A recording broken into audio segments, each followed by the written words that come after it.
evening, folks. Good evening. It is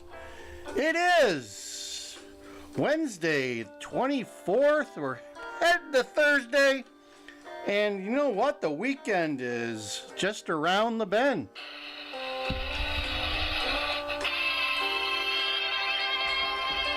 So come along, and we're going to be talking more about craziness in Chicago. Talk about the Chicago Bears. Gonna talk about the Northshore. I was in the Northshore yesterday. It gets crazier and crazier there. Oh my God, you're not gonna believe this. I didn't believe it either until I saw it on the news tonight. My gosh. DJ Wonder Chrissy, Land Cruiser Midwest, and this is Migrant Mayhem. Don't have much migrant news for you today, except that I hear buses are still coming. We're still getting several buses a week, and city of Chicago is absorbing them. And you know, when you're out and about in the Chicago area and you see people speaking Spanish and all other types of dialects, you gotta wonder who they are, where they came from, and how long have they been here. But anyway, so let's talk about the Northshore. I did a couple of videos today, released them about the Northshore, the shorts. There's some of the short videos, check those out. Then on the news today, it came across that there's like 7 villages, cities, towns over in the Northbrook area: Kenilworth, Glencoe, Highland Park, Wilmette. Yeah, we've mentioned Wilmette several times. They have a ban on gas-powered leaf blowers.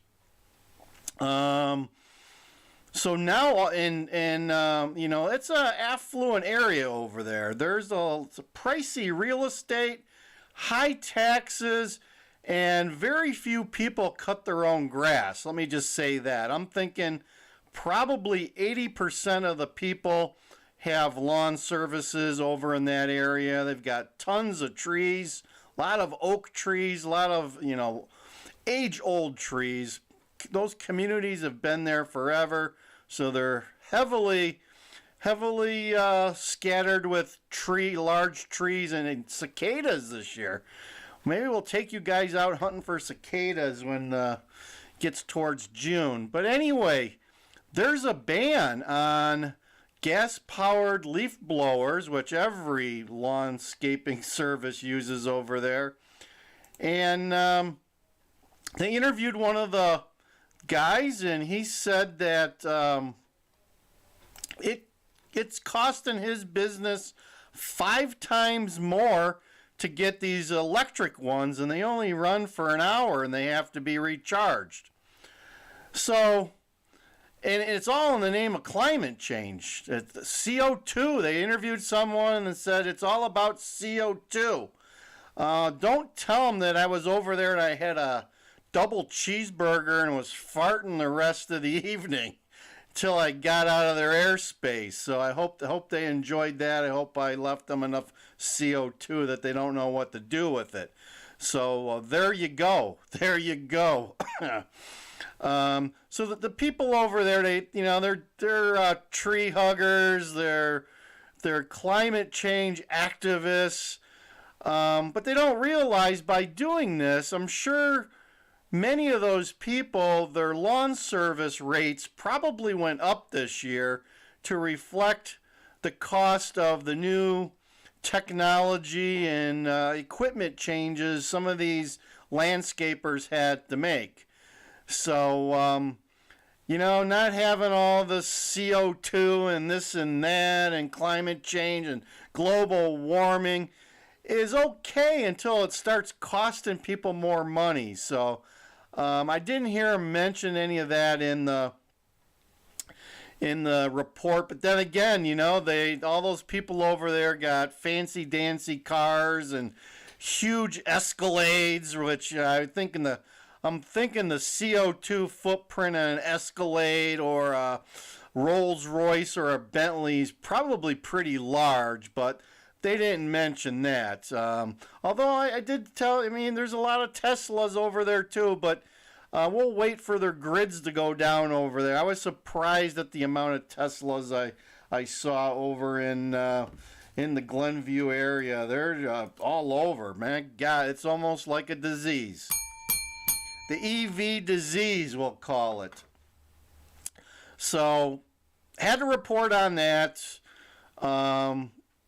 If you're looking for entertainment, head to the Northshore. There's a lot of wokesters over there. You're living in high society, and it's a different lifestyle over there. Let me just say that. And you might be surprised. It might be entertaining for you. Free amusement. Go check out some of these communities and enjoy what their high taxes are paying for, right? Yeah. So there you go. There you go. Let's talk about the Bears. And speaking of taxes, the Bears announced today that they would like to put in a stadium south of Soldiers Field in the museum complex down there by the Shedd Aquarium and McCormick Place.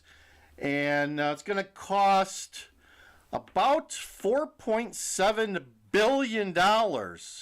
Yeah, $4.7 billion, which that's their best conservative estimates, they said. Let me tell you, when you're dealing with labor unions and building of large projects in Chicago, you can add a little bit more to that. You can add another 25 to 30%. And they're saying it's going to be like a 3-year project. They want to get it started right away. I'm here to tell you, too, that our state legislature moves pretty slow, and I guess they're done with their session come the end of May, I guess. So there's only 30 days left for the Bears and Brandon to push this through and get it approved. But they're looking for almost $900 million from the taxpayer. Let me say that again. $900 million from the taxpayer for a Bears stadium. And keep in mind that we're still waiting to hear what the White Sox want. They want to build a new stadium. This was a single-use stadium. The Bears stadium is just for the Bears. They did not, try to save the taxpayers any money by including the White Sox in it. Wouldn't that been a nice way to get it done, right? And get it done quickly, kind of combine them together. But no, they got two separate ones, and going to require two separate investments by the state of Illinois and the city of Chicago and all us taxpayers. Although they say the city portion and the state portion is funded by 2% hotel tax. So anybody that comes into the city of Chicago, maybe even Cook County, I'm not sure how far it expands, but definitely in the city of Chicago, if you're renting a hotel, you're paying a 2% tax that goes towards sports facilities already. Like I said, we still got $600 million left from the last renovation of Soldiers Field. That was 20 years ago, but I think that's CRT math being used there. Pretty much owe as much as we started with because they've refinanced it so many times, and the fees and the rate changes and what have you takes us back to ground zero, if you can imagine that. Isn't that crazy?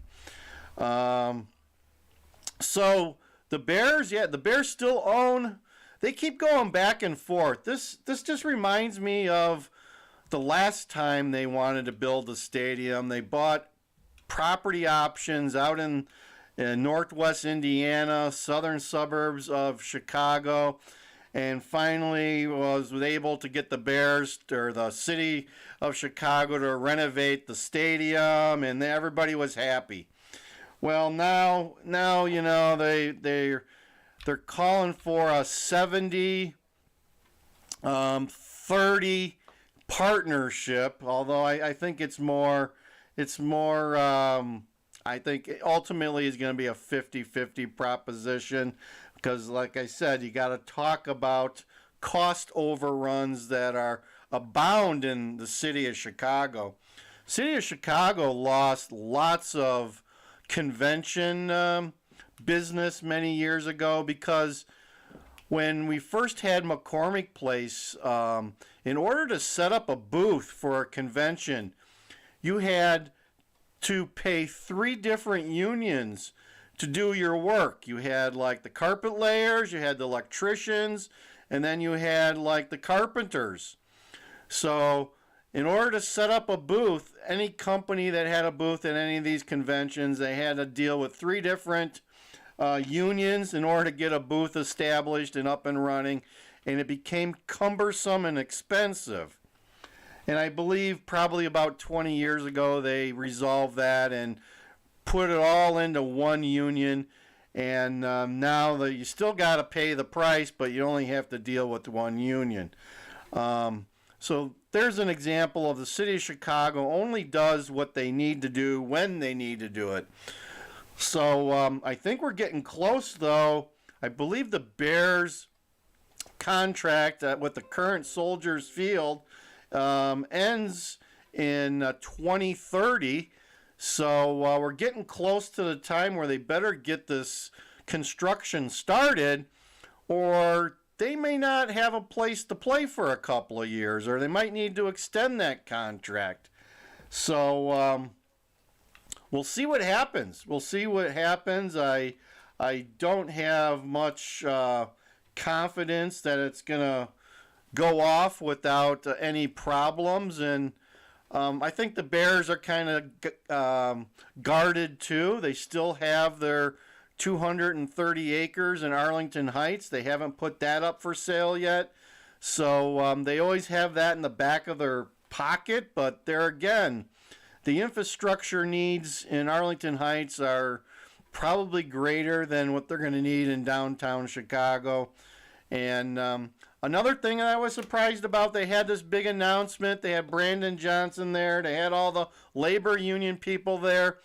But Governor J.B., the Chris Christie of the Midwest, was not invited. And I think he's a little perturbed. He was not invited to this grandiose event, this unveiling of their images of the new stadium and what it was going to bring to the city and give to Brandon. So I think we got a battle royale brewing here in the state of Illinois if we didn't already have one. I think we've had one for a while. Get ready to rumble! Yes! J.B. Pritzker and Brandon Johnson going at it as they try to steal everyone's tax dollars. Yeah, don't let them take your tax dollars, folks. They're just going to waste it. So, where are we? That's what I know about Chicago. We're 14 minutes in. Like, share, subscribe. Got the Cubs hat on today. The Cubs are doing well. White Sox, not so well. White Sox are like 2-18, something like that. Cubs are like 17-6 or something. They're doing pretty well. So, but there again, folks can't afford to go see the Cubs. I mean, come on, normal ticket's probably $50. You got to figure out how to get down there. Parking's another $40, $50. Concession's going to cost you another $50 per person.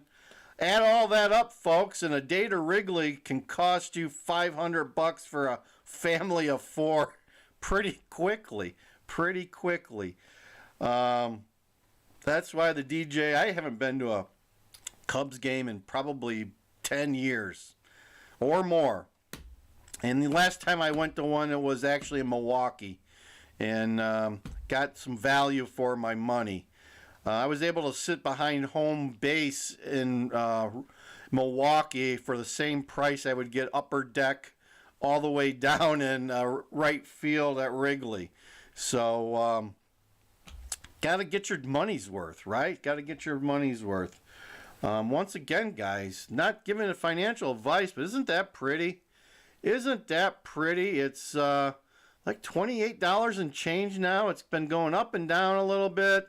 Gold's retreating a little bit. The stock market across the board was down today. We'll see what happens. We'll see what happens here. I guess Ford had a good quarter. Tesla made up some myth that they're going to sell affordable EVs, and their stock went up. But I think the real reason their stock went up is because they're laying off 10% of their workforce. They're cutting costs bigly there. So if they can get their sales back on track at Tesla, they should be okay. But their stock has taken a beating in the last month. We'll see what Elon Musk does to right the ship and get it sailing in the right direction, as everybody that wants an EV has one. And as I said today and yesterday, my driving experience on the Northshore, everyone and their uncle's got a Tesla for sure. Saw some Lucids, saw some Teslas, a lot of expensive cars in the North Shore of Chicago. So if you're into expensive cars and muckety muck and upper crust stuff, check out the North Shore. North Shore suburbs, Chicago. All right, I'm done. I am done for today. Like, share, and subscribe. This is Migrant Mayhem, Land Cruiser Midwest. Keep those migrants out of your neighborhood. Protect yourself and stay safe. Keep your head on a swivel. It's DJ Wonder Chrissy. Thanks for joining us. Over and out. Thank you.